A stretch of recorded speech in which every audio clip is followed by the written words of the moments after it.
Hello guys, hopefully आप सबकी UP PCS की प्रिपरेशन बहुत अच्छी चल रही होगी। अब सिर्फ 20 दिन बचे हैं यूपी पीसीएस में, तो इस बार वैकेंसीज़ भी काफ़ी अच्छी हैं।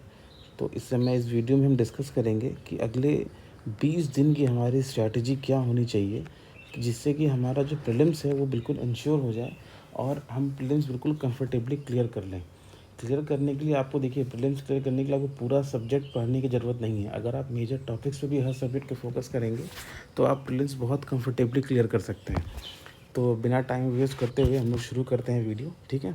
देखिए, अगर हम पॉलिटी की बात करें ना, तो आप कोशिश कीजिए कि उसमें आप preamble topic, fundamental rights, directive principle of state policy, fundamental duties, emergency, इन सारे चैप्टर्स को आप घटना चक्र से बहुत अच्छे से पढ़ लीजिए, ठीक है। उसमें जितने भी ऑब्जेक्टिव क्वेश्चंस दिए हुए हैं, अगर आप वो नहीं कर पा रहे हैं तो आप पॉइंटर्स भी कर लीजिए। पॉइंटर्स की वीडियो हम लोग अलग से बनाएंगे, तब तक आप पॉइंटर्स को अच्छे से रिवाइज़ कर लीजिए।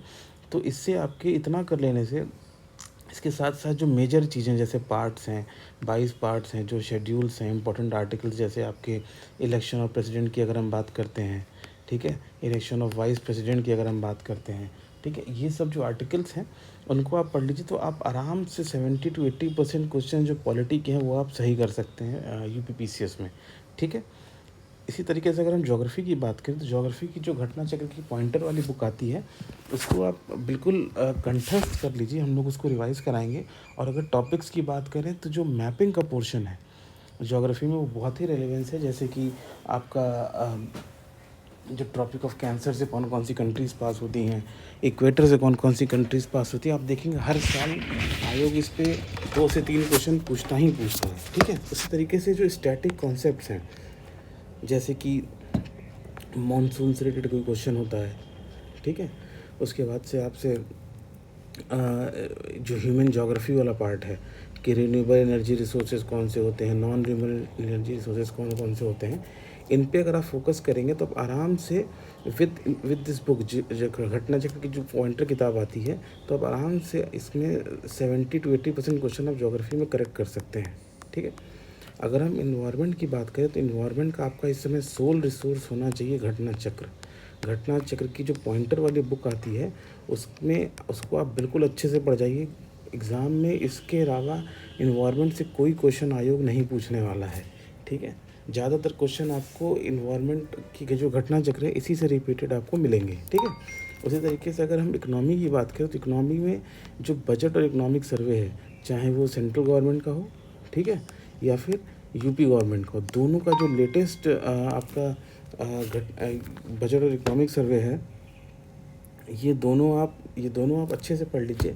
ये इनफ होगा आपके इकनॉमी के लिए, ठीक है। बाकी जो जो कोर कॉन्सेप्ट्स हैं, जो आपके पूछता है आयोग असल, जैसे कि जीडीपी की अगर हम बात करें, इन्फ्लेशन की बात करें, इनको आप जो घटना चक्र की बुक आती है उससे आप रेफरेंस ले लीजिए, है ना, उससे आप पढ़िए।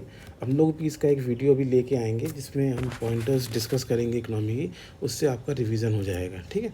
अगर हम हिस्ट्री की बात करें, तो हिस्ट्री में जो इम्पोर्टेंट टॉपिक्स हैं वो हैं Indus valley civilisation, Buddhism, Jainism, Vijayanagara empire, Delhi सल्तनत और मुगल्स। ये एंशंट और मिडेवल की बात हो गई, ठीक है।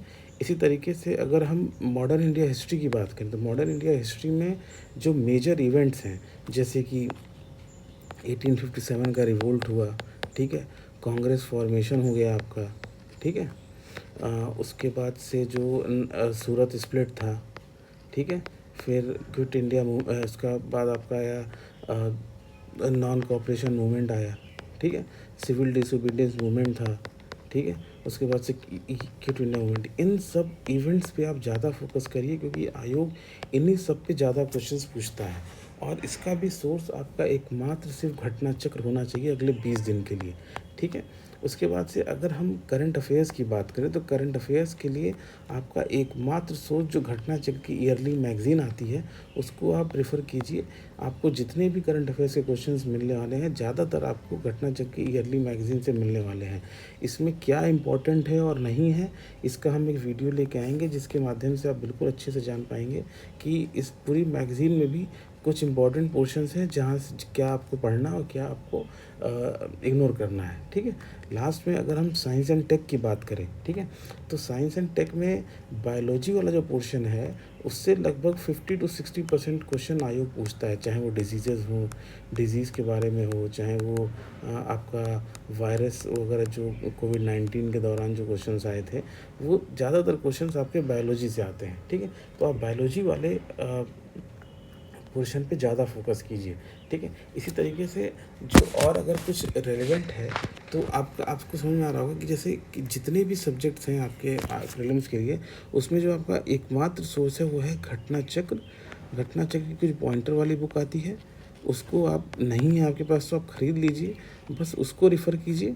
और करंट अफेयर्स के लिए ईयरली जो घटना चक्र की मैगज़ीन आती है, ठीक है, इस पे इन दोनों पे वीडियो हम लोग लेके आएंगे बहुत जल्द, ठीक है। इन दोनों पे आप बस इन दोनों सोर्स को रेफ़र कीजिए, आपका प्रीलिम्स बहुत ही कंफर्टेबली क्लियर हो जाएगा। देखिए इस साल वैकेंसीज़ भी जैसा सुनने में आ रहा है कि 800 प्लस वैकेंसीज़ हैं, तो कट ऑफ भी लगभग उसी तरीके से नीचे जाएगी, लगभग 80 क्वेश्चंस से नीचे ही कट ऑफ रहनी है इस बार भी, ठीक है।